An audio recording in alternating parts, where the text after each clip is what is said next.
Got a special guest today, Luke Murray. Luke is Phi-Rho 807 for you guys that have been around a while, 807. And Luke's a freshman from Austin, Texas. Welcome, Luke. Thank you. I feel very welcome. I appreciate it. You bet, buddy. Hey, I appreciate you reaching out. Luke had actually asked me if we could do a little special segment. Um, and he had an idea around some chapter investment funds. So, Luke, can you give your welcome and then kind of talk to us a little bit about what this chapter investment fund is? Yeah, absolutely. So, coming into this chapter, I had a bit of a vision for what I wanted to do. And in getting elected as the treasurer, part of that vision was to start a chapter investment fund. Now, basically, what that would be is it's using money under the chapter's name in an investment portfolio to basically try and stimulate growth within that small amount that amount that we choose. And my goal for like what I would want is to grow that over the course of many more generations of brothers in our chapter.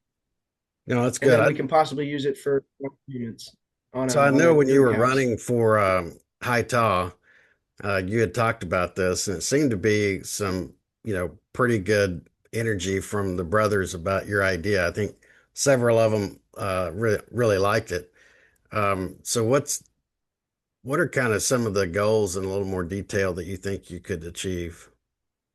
Yeah, absolutely. I noticed that as well. And I think particularly within the business minded people in our chapter, finance majors, people that enjoy investing on their own. I know I always have enjoyed investing through my dad, has kind of helped me learn that stuff.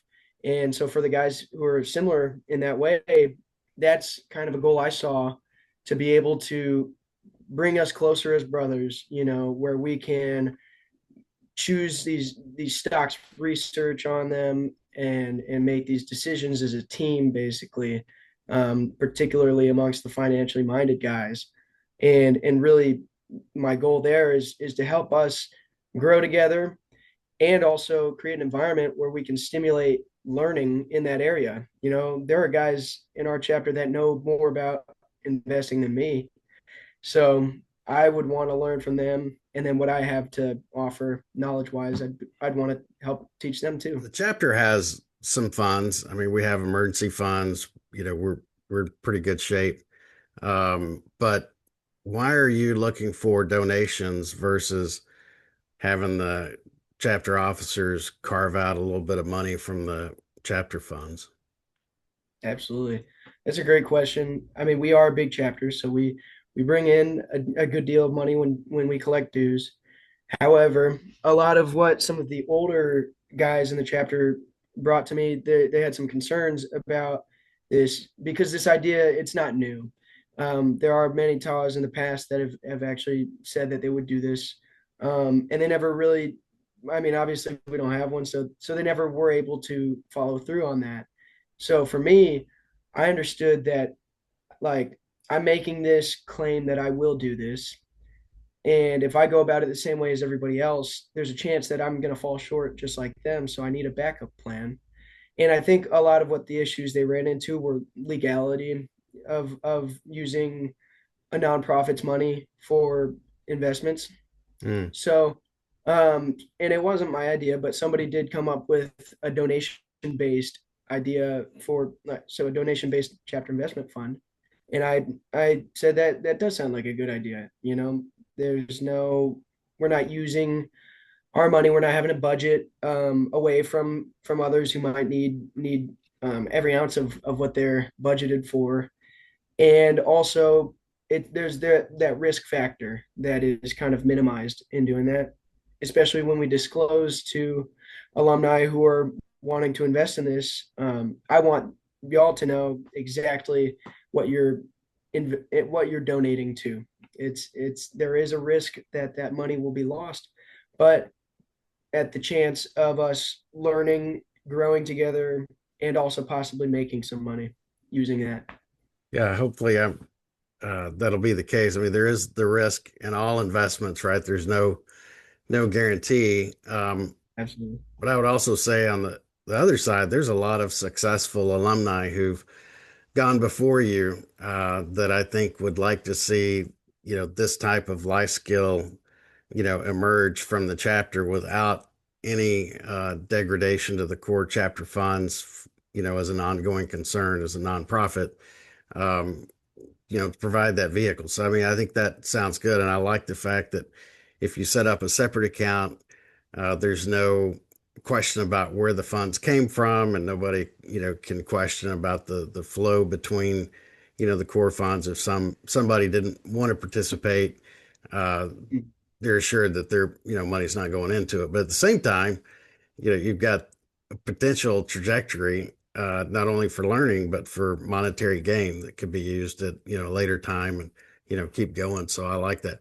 So if somebody's listening to this edition of Chops Talk, how would they donate?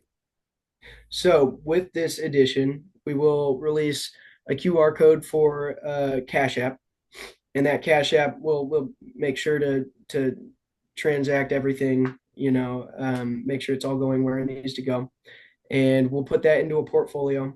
I'm going to talk to the guys. I do have a board, financially minded people in the chapter, so I think we'll discuss what the best account to use would be, whether it be Fidelity or Webull, whatever software. So we'll put it into a portfolio that way, using that Cash App link or QR code. And then if those don't work, we also do have a Zelle option too. Okay. So what do you think, like 5 years from now? What's Luke Murray's projection 5 years from now, looking back on this thing that you've gotten started? Yeah.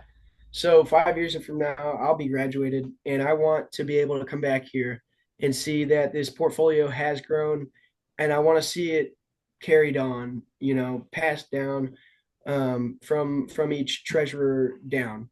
So when we reelect, when we do have elections again, I want to talk with the treasurer and explain my goals and visions and see if they're aligned, and see their goals and visions, especially regarding this investment fund, and see if we can put this on a trajectory for growth, and be able to build on top of itself. Because at All the end right. of the day, we start it now, and if we are able to grow it, then obviously it grows on top of itself, right? So that's my vision. So, I think that's a great vision. You think you could come back on another edition of Chops Talk, maybe in like the May time frame or June, once you got through with finals, and kind of giving everybody an update on what's transpired since the beginning of the semester, and where you're at financially, and how people have learned, and just kind of give the audience an update. Absolutely. I'm happy to come back anytime, All right. and explain and give some updates as to how it's going. Oh, that's great. Hey, Luke, thank you for your leadership. Thanks for your service as part of the Phi-Rho Zeta officer team. So appreciate that, and appreciate your fiduciary vision to help instill, investing and life skills as you and the other members learn together. So, hey, thanks for joining this special series of Chops Talk. I'm your host, Will Waller. Guest Luke Murray, High for Phi-Rho Zeta. Till next time.